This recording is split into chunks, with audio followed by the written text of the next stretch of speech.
नमस्कार, मी निकेत खमनकर आणि आपणा सर्वांचे आपल्या जे किसान या यूट्यूब चॅनलवर स्वागत आहे।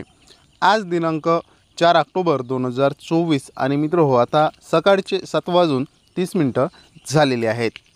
मित्रो, हवामान खात्याने दिलेल्या अंदाजानुसार पुढील 3-4 दिवस आपल्या राज्यामध्ये विविध जिल्ह्यांमध्ये विजांच्या कडकडासोबत पावसाचा अंदाज हवामान खात्याने वर्तविला आहे। आज सुद्धा आपल्या राज्यातील बहुतांश जिल्ह्यांमध्ये पावसाची शक्यता असून आपण या व्हिडिओच्या माध्यमातून त्या संदर्भात माहिती जाणून घेणार आहोत। तर त्यासाठी हा व्हिडिओ शेवटपर्यंत नक्की बघावा। सोबतच आपल्या चॅनलवर जर आपण नवीन असाल तर आताचे आपल्या यूट्यूब चॅनलला सबस्क्राइब करून साईडला असलेल्या बेल आयकॉनला नक्की प्रेस करा। मित्रो, आपल्याला आज दिवसभराचा जर विचार करायचा झाला तर बहुतांश ठिकाणी आपल्याला मुख्यतः ढगाळ वातावरण प्रामुख्याने पाहायला मिळणार असून उकाळ्यात वाढ सुद्धा झालेली आपल्याला पाहायला मिळणार आहे। आज दुपारनंतर जर पावसाचा विचार करायचा झाला तर आपल्याला पश्चिम महाराष्ट्र कोकण विभागामध्ये आपल्याला पावसाचा जोर हा आपल्याला पाहायला मिळू शकते। यामध्ये खास करून आपल्याला छत्रपती संभाजीनगर आहे, जालना आहे, पैठण, श्रीरामपूर आहे, वैजापूर, कन्नड, सिल्लोड या परिसरामध्ये मुख्यतः ढगाळ वातावरणासह या ठिकाणी हलका ते मध्यम स्वरूपाचा पाऊस राहण्याचा अंदाज आहे।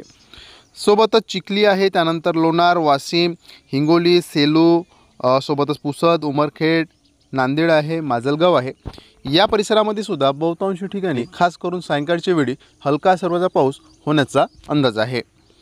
त्यानंतर अहमदपूर आहे, देगलूर आहे, उदगीर, परळी, केज, पेठ, लातूर आहे, तुळजापूर आहे या परिसरामध्ये सुद्धा आज दुपारनंतर खास करून सायंकाळच्या वेळी मध्यम ते जोरदार स्वरूपाचा पाऊस काही ठिकाणी पाहायला मिळू शकते।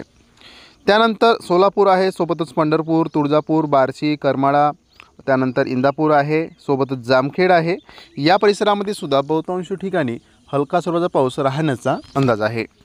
त्यानंतर बारामती आहे, दौंड, करमाळा, जामखेड, अहमदनगर आहे, सोबतच खेड आहे, पुणे आहे, जुन्नर आहे या भागात सुद्धा बहुतांश ठिकाणी हलका ते मध्यम स्वरूपाचा पाऊस आज दुपारनंतर प्रामुख्याने पाहायला मिळू शकते।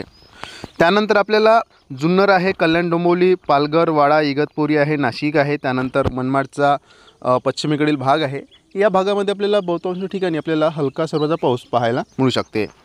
त्यानंतर मालेगाव आहे, साक्री, धुळे आहे, नवापूर, नंदुरबार, शिरपूर, दाटगाव आहे या परिसरामध्ये सुद्धा बहुतांश ठिकाणी हलक्या स्वरूपाच्या पावसाची आज दुपारनंतर शक्यता आहे।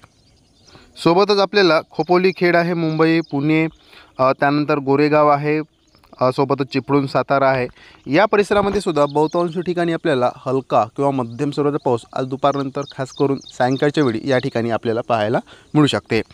त्यानंतर आपल्याला वळूज आहे, कराड, विटा आहे, सोबतच रत्नागिरी, कोडोली, सांगली आहे, राजापूर, त्यानंतर सावंतवाडी आहे या बहुतांश परिसरामध्ये आपल्याला आज दुपारनंतर खास करून सायंकाळच्या वेळी मध्यम ते जोरदार स्वरूपाच्या पावसाची या ठिकाणी आपल्याला शक्यता आहे। सोबतच मित्र आपल्या राज्यातील बहुतांश जिल्ह्यांमध्ये आपल्याला आज दुपारनंतर मुख्यतः ढगाळ वातावरण प्रामुख्याने पाहायला मिळू शकते। राज्यातील बाकी जिल्ह्यांमध्ये आपल्याला पावसाची शक्यता फार कमी आहे। काही ठिकाणी स्थानिक वातावरण तयार झालं तर त्या ठिकाणी आपल्याला हलका स्वरूपाचा पाऊस पाहायला मिळू शकते।